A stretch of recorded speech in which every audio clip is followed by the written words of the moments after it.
Bismillahirrahmanirrahim. Assalamualaikum warahmatullahi wabarakatuh. Terima kasih Ustazah Laila sudah berkenan hadir untuk percakapan kita sebelum memulai observasi kelas ya. Saya ingin menanyakan beberapa hal terkait persiapan mengajar besok. Yang pertama adalah tujuan pembelajaran yang ingin dicapai besok itu apa saja Ustazah? Ini tujuan pembelajaran yang saya ingin capai besok itu ada 3 Ustazah. Yang pertama, peserta didik dapat membandingkan sisi pada segitiga siku-siku yang sudutnya 45 derajat, 45 derajat, dan 90 derajat. Yang kedua, peserta didik dapat membandingkan sisi pada segitiga siku-siku sudut 30, 60, sama 90 derajat. Yang ketiga, peserta didik dapat menyelesaikan soal-soal yang berkaitan dengan membandingkan sisi pada segitiga siku-siku. Iya, itu tadi ya, ada 3 tujuan pembelajaran nanti yang rencananya akan dicapai. Kemudian untuk area pengembangan sendiri, Ustazah ingin melakukan pengembangan terutama dalam keterampilan mengajarnya Ustazah untuk di pembelajaran nanti yang akan kita lakukan observasinya itu apa yang ingin dicapai? Mengembangkan ini sih, menggunakan lembar kerja peserta didik yang efektif. Ya. Jadi nanti ada disiapkan ya lembar kerja peserta didik dan ingin mengetahui apakah kemudian dengan lembar kerja itu membantu sejauh mana efektivitasnya dan efisiensinya dalam membantu mencapai tujuan pembelajaran tadi. Baik, untuk strategi yang dipersiapkan Ustazah? Strateginya nanti saya akan membagi anak-anak itu menjadi beberapa kelompok. Setelah itu saya membagikan lembar kerjanya, nanti anak-anak mengerjakan lembar kerja peserta didik itu bersama kelompoknya masing-masing. Berarti nanti lembar kerja peserta didik itu didesain berkelompok seperti itu ya. Jadi nanti mereka akan mengerjakan dengan kelompoknya masing-masing. Untuk penentuan kelompoknya, apakah kemudian Ustazah yang menentukan atau anak-anak biar kebebasan mereka sendiri untuk memilih kelompok. Baik, untuk selain kemudian lembar kerja peserta didik, apalagi yang kira-kira Ustazah siapkan untuk mencapai tujuan? Ada juga saya nanti menggunakan aplikasi Spin itu. Jadi setelah mereka nanti mengerjakan bersama kelompoknya masing-masing, saya mengacak namanya menggunakan aplikasi itu, mengacak nama kelompoknya. Jadi nama kelompok yang keluar itu akan mempresentasikan ke depan untuk mempresentasikan kepada teman-temannya. Nanti teman-temannya dipersilakan untuk mengomentari. Jadi menggunakan aplikasi itu. Iya. Jadi ada ini ya, semacam cara untuk mengundi presentasi. Benar. Baik, untuk sejauh ini pengalaman Ustazah dalam pembelajaran matematika, apa yang kira-kira menjadi tantangan dalam pembelajaran itu sendiri? Itu sih kadang untuk penyampaian materi sekali itu rasanya kurang cukup. Anak-anak masih belum mengerti, jadi mungkin bisa 2 kali atau dibantu dengan soal-soal seperti itu, pembahasan soal. Untuk ini pembelajaran berdiferensiasi sendiri misalnya, apakah pernah dicoba anak-anak dipisahkan berdasarkan kemampuan atau berdasarkan apa gitu? Itu belum pernah. Ya. Oke, mungkin itu ya yang bisa kita diskusikan untuk sebelum kita melakukan pengamatan kelas. Semoga nanti tujuan pembelajarannya bisa tercapai dengan baik dan kita nanti setelah melakukan observasi nanti kita juga ada diskusi pasca observasi kelas. Di situ nanti kita akan evaluasi lagi apa yang sudah tercapai dari yang kita diskusikan pagi ini. Sehingga nanti pembelajarannya akan semakin baik. Ya, mohon bisa tanda tangan ya Ustazah untuk kesepakatan kita bersama dari percakapan kita hari ini.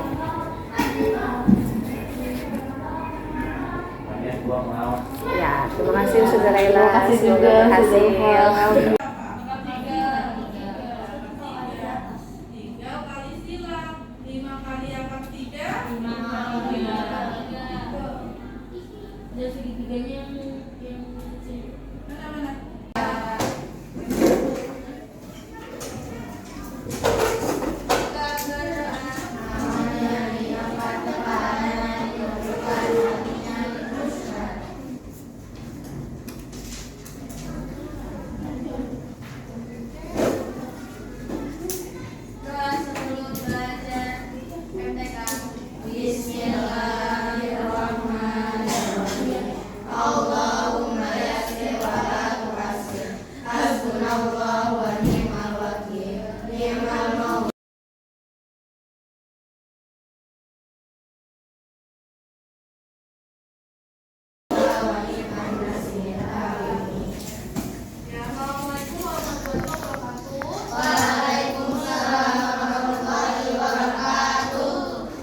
membandingkan sisi segitiga siku.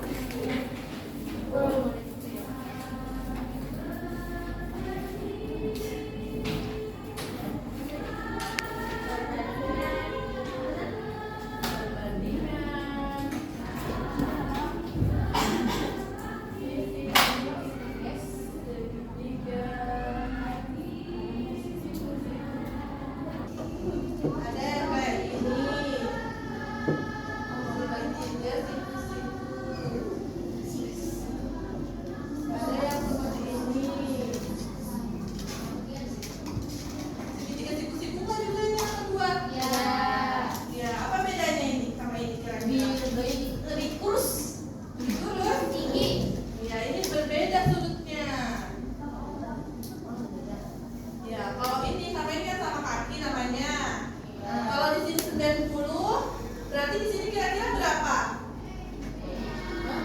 Kan totalnya tadi ada 180. Kalau di sini sudah 90, berarti di sininya berapa? 90. Kalau di sini 90, di sini 90, totalnya 270.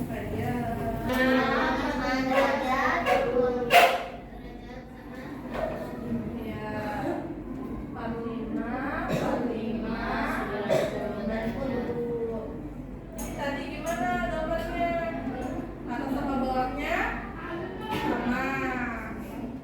Terus ini. Nah ini punya perbandingan. Kalau di sininya 1, di sininya 1, kira-kira di sininya berapa? Pakai teorema Pythagoras. C kuadratnya berapa sisi miringnya? Kalau diketahui di sini 1, di sini 1, kita disamakan. 2. Ayo. 3. Ya, yang lain, ada yang lain? Yang lain pakai teorema Pythagoras. A kuadratnya 1, B kuadratnya 1. Ada 1, B nya 1. Yang mana? C kuadrat sama dengan A kuadrat tambah B kuadrat. Hanya berapa? 1. B nya 1. Jadi berapa? 2 kan?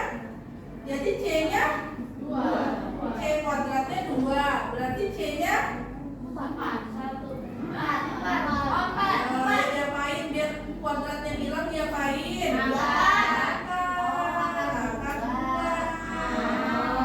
Jadi perbandingan 45, 90 itu kita dapat perbandingannya 1 sama akar 2. Maksudnya apa? Kita masukkan contoh soal.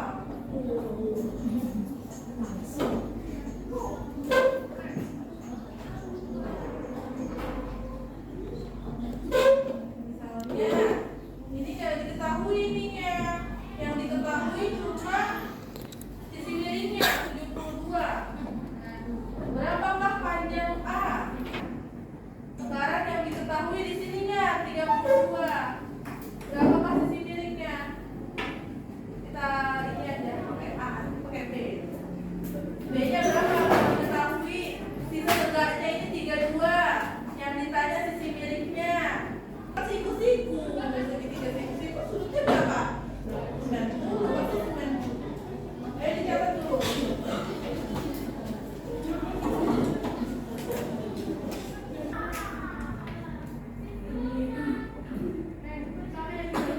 Sisi yang diketahui kan sisi tegak.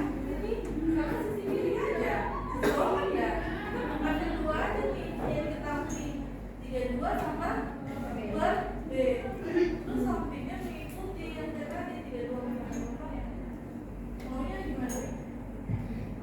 Bisa oh, kebalikannya yang ini A-nya di atas, yang ini B-nya di bawah. Terserah mau dibola balik, yang penting di sini sisi yang diketahui, yang karetnya sama dengan sudut yang menghadap. Mau ini sudah kerjain B per 32 juga nggak apa-apa. Kan penting B menghadap sudut 90-nya tetap angka 2. Yang kedua, perbandingan sisi segitiga siku-siku. Apa?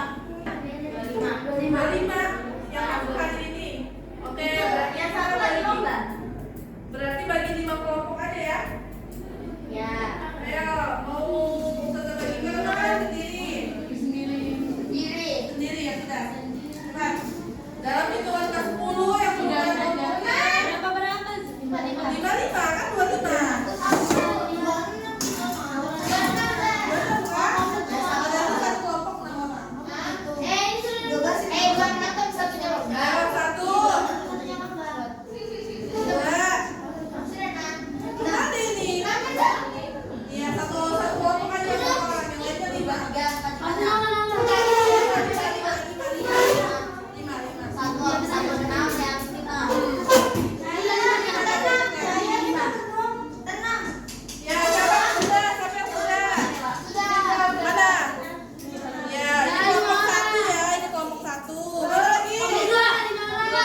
Kelompok dua.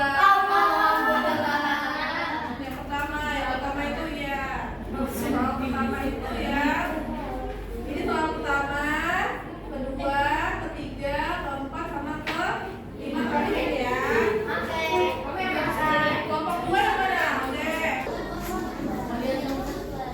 Kelompok dua udah nggak ada ya, dihapus. Oke, kita spin lagi untuk nomor dua.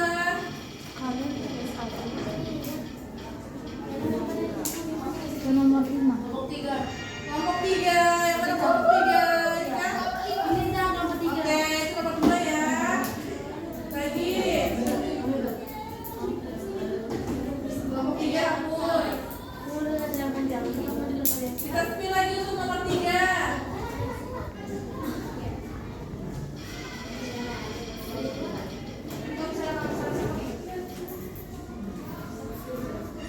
Kelompok satu. Tadi. Nomor tiga, sekarang nomor empat. Kelompok berapa tadi?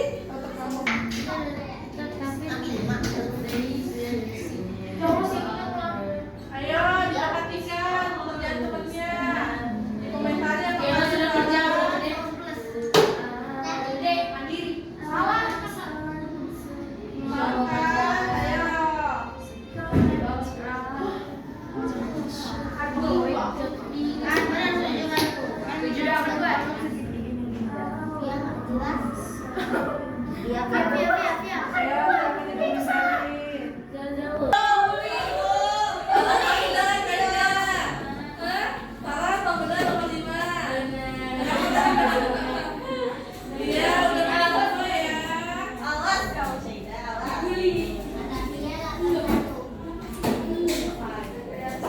berarti semuanya sudah ngerti ya.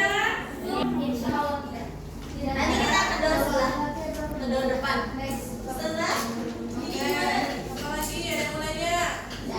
Oke, sekarang ada yang mau bantu Ustazah untuk menyimpulkan pembelajaran kita hari ini? Ya, silakan Fia. Jadi perbandingan sisi ketiga siku 45 derajat itu 1 akar 2. Kalau perbandingan sisi ketiga siku 30 60 90 derajat itu 1 akar 3 dan 2. Ya, bagus. Terima kasih Fia. Ada yang mau menambahkan? Tidak. Bagaimana pembelajaran kita hari ini?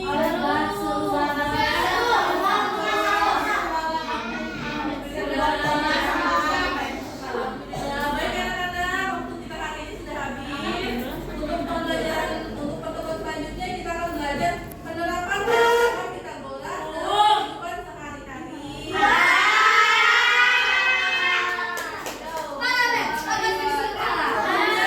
Ada tugas juga nanti dibagikan ya.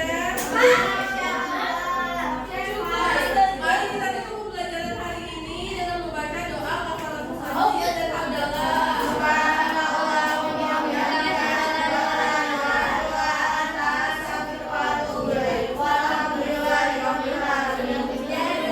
Ya, wassalamualaikum warahmatullahi wabarakatuh.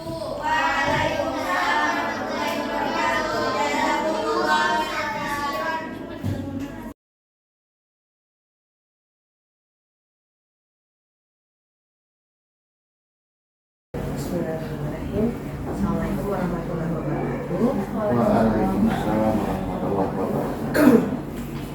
Alhamdulillah hari ini kita mulai dengan agenda untuk melakukan refleksi pembelajaran yang kita sudah amati kemarin ya pada hari Rabu 18 Oktober 2023 pada mata pelajaran matematika bersama Ustazah Laila Azizah. Baik, dari yang kemarin sudah dilakukan di kelas, bagaimana yang dirasakan Ustazah setelah pembelajaran selesai?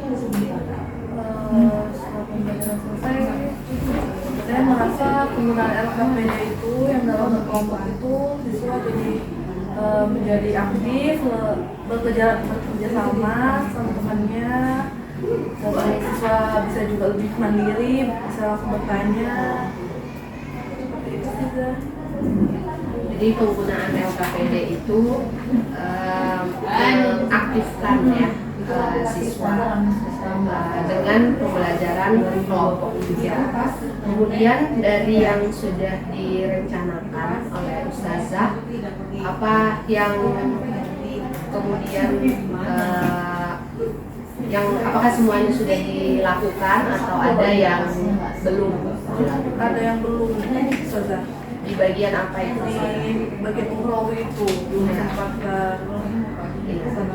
apa kendalanya menurut Ustazah sehingga tidak semua yang sudah dituliskan di SPP itu dilakukan? Waktu itu sudah, jadi semuanya nggak sempat. Manajemen waktu Ya. Kemudian untuk pembelajaran kelompok sendiri menurut Ustazah sejauh mana pengaruhnya terhadap pemahaman anak-anak dalam pembelajaran matematika? Berpengaruh sih Zah, karena ada beberapa anak-anak yang ketika tidak tahu itu diam. Kalau hanya saya yang menjelaskan di depan itu diam dan malu untuk bertanya. Tetapi ketika saya jadikan pembelajarannya berkelompok, dia bisa bertanya sama temannya. Itu lebih itu untuk yang mengakomodir ya keadaan siswa yang lebih pemalu ya benar karena tidak semua anak-anak kita itu berani bertanya menurut teman-teman, sehingga strategi pembelajaran kelompok itu Ustazah putuskan dilakukan dalam pembelajaran matematika. Baik, untuk kedepannya dari yang dilakukan dalam pembelajaran itu, apa yang menurut Ustazah perlu diperbaiki atau ditingkatkan? Saya ini sudah menggunakan alat peraga atau aplikasi yang beragam biar anak-anak itu lebih bisa melihat visualisasinya kalau matematika itu. Ya, penggunaan alat peraga sih. Iya, karena kemarin yang dibahas adalah materi geometri. Ya, jadi perlu menghadirkan bendanya langsung seperti kemarin segitiga, siku, ya, sudut dan sebagainya. Baik, dari saya seperti yang tadi Ustazah sampaikan, saya bisa simpulkan ya bahwa Ustazah akan kembali melakukan manajemen waktu untuk pembelajaran berikutnya, kemudian menghadirkan alat peraga ya sesuai dengan materinya nanti, dan tetap kepada penggunaan lembar kerja peserta didik yang efektif dan efisien. Baik, terima kasih Ustazah Laila, semoga kedepannya semakin meningkatkan kualitas pembelajaran yang bagus. Baik, silakan Pak Heri. Oke, baik, alhamdulillah ya. Tadi dari percakapan yang disampaikan oleh Bu Ulfa sebagai CGP ya, yang mengcoaching Bu Laila Azizah ya, guru matematika. Nah, itu ada beberapa catatan yang saya sampaikan, yang saya catat tadi. Pertama, di dalam pembelajaran tadi Bu Laila sudah bagus ya, ini sudah ada tujuannya, dibuktikan dengan pembuatan LPP di awal ya, pembuatan LPP. Nah, tadi agak dengar di pertengahan percakapan tadi ada kaitannya tentang yang belum terlaksana adalah bagian yang ukhrawi. Nah, berarti ini menerapkan LPP kekhasan ya, SIT ya, Sekolah Islam Terpadu yang ada ukhrawinya. Ini memang berbeda dengan sekolah-sekolah umum pada lainnya, baik swasta maupun negeri. Inilah keunikannya sekolah SIT. Terus yang kedua adalah tujuan pembelajarannya setelah itu jadi tujuan pembelajaran maupun area pengembangan yang sudah dicapai juga jelas di sini. Pertama, tujuan pembelajaran itu adalah tentang materi biometri, geometri. Nah, geometri di mana tujuan pembelajarannya ada 3, ditulis di sini membandingkan sisi pada segitiga siku-siku 45 derajat sampai 90 derajat ya. Yang kedua, membandingkan sisi pada segitiga siku-siku. Yang ketiga, menyelesaikan soal-soal yang berkaitan dengan membandingkan sisi pada segitiga siku-siku. Nah, area pengembangan yang akan dicapai itu dengan menggunakan lembaga kerja ya, LKPD yang efektif dan efisien dan mengelola pembelajaran kelompok. Jadi LKPD disiapkan, tetapi bukan individu anak-anak dikelompokkan. Nah, disinilah pembelajaran berdiferensiasi berjalan ya. Kalau yang berdiferensiasi berjalan, terus secara PSI juga, sosial emosional juga dapat. Karena tadi diterangkan sama Bu Laila waktu ditanya sama Bu Ulfa, bagaimana yang ada kendala nggak ya kan?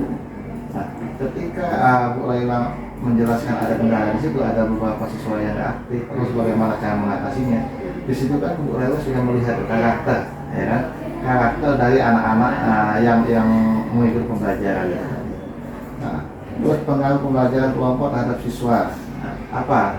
Itu salah satunya adalah solusi terhadap pembelajaran aktif yang berlanjut. Kenapa? Dengan mengatasi karakter anak-anak kan berbeda-beda. Ada anak yang aktif, ada yang anak harus dipancing dulu ya kan. Bahkan kalau kita ketemukan ketika pembelajaran kelompok itu kan ada anak yang nggak bisa menjelaskan. Misalnya tentang matematika ini geometri, nggak bisa menjelaskan. Tetapi dia akan ada kebanggaan hanya mengenalkan kelompoknya. Saya kenalkan kelompok saya ini hanya segitu saja. Tapi di situ dia ya sebagai ini ya. Tapi di situ akan berkesan bagi anaknya itu tadi. Berarti kita sudah berhasil menumbuhkan kepercayaan diri anak ini. Ternyata dia bisa. Apalagi nanti ada pembagian kelompok lagi, ada yang menjawab pembagian tugas-tugas itu. Terus tindak lanjutnya adalah kedepannya apa yang perlu ditingkatkan. Nah ini memang untuk apa? Untuk perbaikan ya. Nah untuk perbaikan kualitas pembelajaran yang lebih baik lagi ke depannya, yaitu penggunaan alat peraga. Penggunaan alat peraga itu jadi anak itu tidak berimajinasi. Ini segitiga tapi nggak ada wujudnya ya. Gelombangnya nggak ada, tapi kalau ada alat peraga kan anak-anak langsung bisa ya. Apalagi sekarang ada aplikasi yang di mana nih? Di komputer kan, yang kalau ini segitiga, kalau dibelah gitu. Nah itu kan lebih anak-anak langsung visual lebih dapat lagi gitu. Alat peraga tadi.